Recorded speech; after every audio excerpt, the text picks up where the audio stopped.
Dimaksud dengan sistem ekonomi tradisional dan apa kelemahan serta kelebihannya?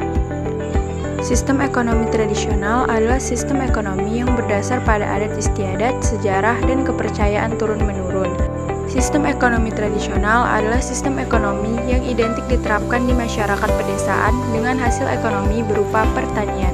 Kelemahan sistem ekonomi tradisional yaitu pertumbuhan ekonomi berlangsung dengan sangat lambat sebab berbeda.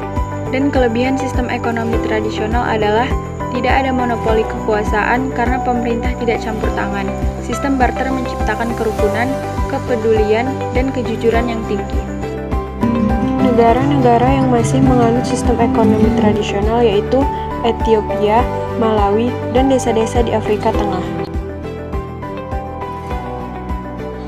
Sistem ekonomi komando ialah sistem pada sektor perekonomian di mana pemerintah memegang kuasa penuh di dalam pelaksanaannya.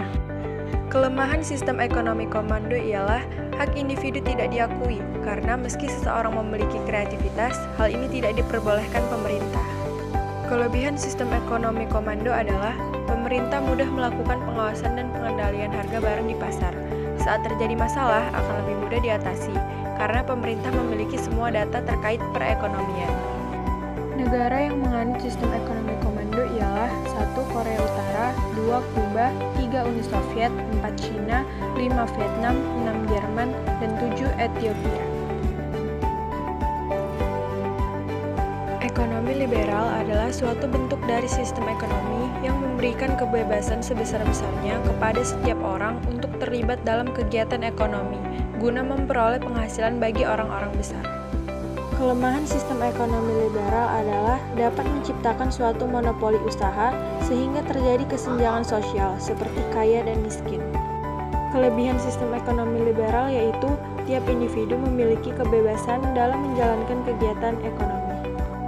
Negara yang masih menganut sistem ekonomi liberal yaitu Albania, Armenia, Austria, Belgia, Bulgaria, Denmark, Estonia, Finlandia, Prancis, Jerman, Yunani, Hungsilandia, Italia, dan Latvia. Sistem ekonomi campuran adalah sistem perekonomian yang menggabungkan sistem ekonomi pasar dan sistem ekonomi terencana. Kelemahan sistem ekonomi campuran yaitu terdapat kemungkinan terjadi korupsi karena pemerintah memiliki kekuasaan dan wewenang untuk mengintervensi kegiatan ekonomi. Kelebihan dari sistem ekonomi campuran adalah pendekatan yang fleksibel, mendorong terciptanya inovasi teknologi, peningkatan kualitas produk, dan pertumbuhan ekonomi yang berkelanjutan. Negara yang menerapkan sistem ekonomi campuran yaitu Amerika Serikat, Kanada, Australia, Inggris, Jerman, Thailand, dan Indonesia.